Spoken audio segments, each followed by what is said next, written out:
Welcome back to the Kop TV, the voice of football's most famous stand. Make sure that you like, comment and subscribe for more juicy content. Listen to him and do exactly just that. Enjoy this video. Same situation with Thiago Alcantara last season when he gets injured against Palace. They say like 2 weeks. He was like 2 months. 2 months. So they lie us. He's missed like 60 games for Liverpool. I think he's played about crazy, 60 man. as well. More than a half games he was available. Sturridge was the same. He missed more games for Liverpool than he played. I don't think you can have luxury players anymore. And at this stage, and all of us will go around the room and we'll give all the superlatives to Thiago. I said yesterday he's top 5 Liverpool players I've ever seen. Yeah. In on the pitch, technically. Technically, probably the best. Probably the best. If he's injured all the time, then the best. What can we do? If he's injured all the time, what can we do? We can't count on him. This is 31. And one thing Klopp did really well last year was rotate, but he hasn't even got that option. Hasn't got the option. It's been taken away from him. Curtis Jones injured as well. You know, he could have played. I think. But I don't get like the next transfer window is all about the midfield for me. I was looking I at reckon we're going to need like a champion, like when we won the Champions League, a window. Like, Look at what Real Madrid did, did, the Champions bro. League, and we bought Fabinho, and we bought in everyone. I think we need. And that's the thing. That's the annoying thing. That like the talk is Bellingham. Yeah, okay, fair enough. We'll see how that pans out, but.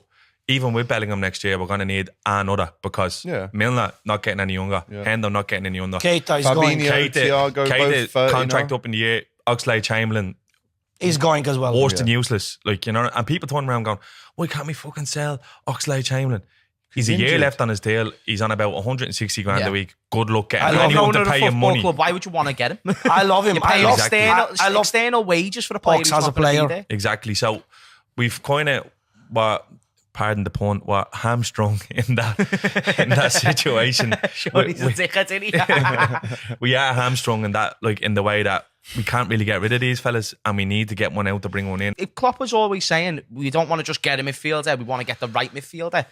There can't just be one right midfielder in the whole world, though. That's what I'm thinking. There's got to be a 3 or 4 that you go, actually, I'd have any of them, but I'd rather him. Where's the option 2, 3 and 4? Where's why don't you, and if the finances are an issue, why don't you just loan in a player?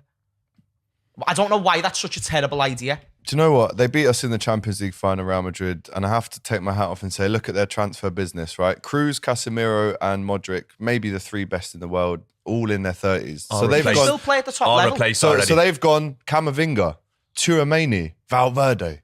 That's our midfield for when these lads go. Liverpool are very similar to like Arsenal. We're bigger than them for sure, but in terms of the ambition, as long as we're competing, we are custy.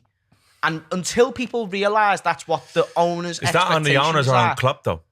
Probably a bit of both, realistically. Because people are turning around and I think the owners. You don't see Klopp screaming at the rooftops to go out and get new players. He's signing a new contract. And think Klopp's not getting these players, but he's not making a push to get them. But you need to realise, like, Klopp extends his contract from what we believe, didn't take a pay rise or anything. Yeah, I reckon if Klopp is a free agent manager tomorrow, and I include City in this, every single owner would be offering him a blank check to come and take over their team. And I'd even include fucking Man City in that. I'd never sit so there. You need to think, is it on Klopp? Klopp turned around saying last week, it's just that we're not stubborn. If the right player's there, will we do it? Is he covering up for the owners? Yeah. We don't know. But the fact that he's agreed to stay on made you think, maybe it is Klopp. Like we seen with Kanate, we'll wait to get the right player. We seen with Van Dijk, money. We'll wait to get the real player.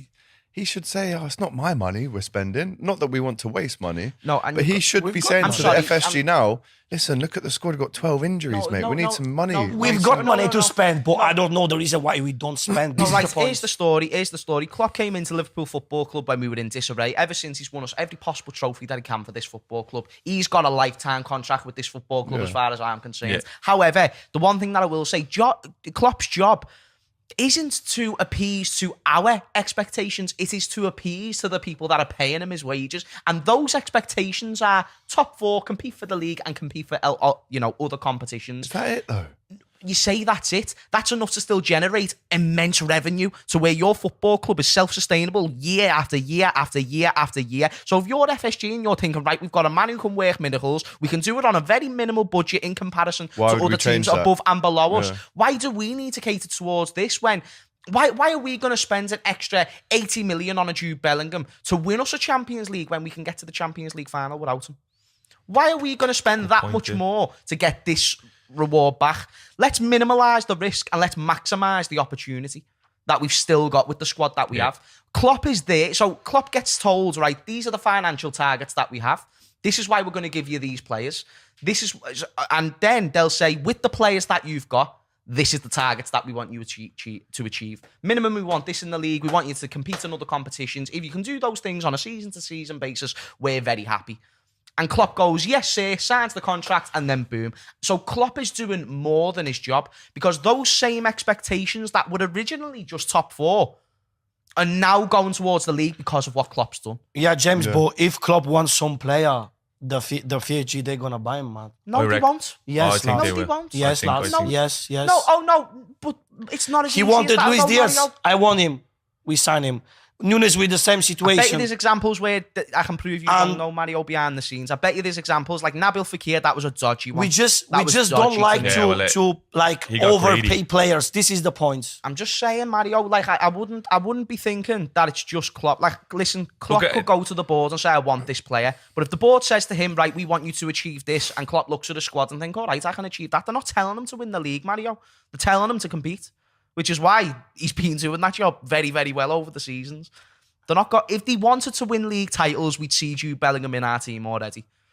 We'd see Mateus Nunes when Wolves went in and swooped him. We'd see fucking whatever forward that you want to get in that front line to replace Mane. You'd see Real Madrid type stuff, PSG type stuff. We are not that kind of club that we spend money in that way. Mario, that's what you need to do to become the best. So that's why I'm saying the expectation is to just compete. This is the good thing about Liverpool because we signed the right players. Yeah. We don't like to spend money for players that maybe, like we spend money for this, like the value of this player is 30 million and we're going to pay him 80 million because we want him as Man City do, as like Real Madrid and PSG and stuff like that.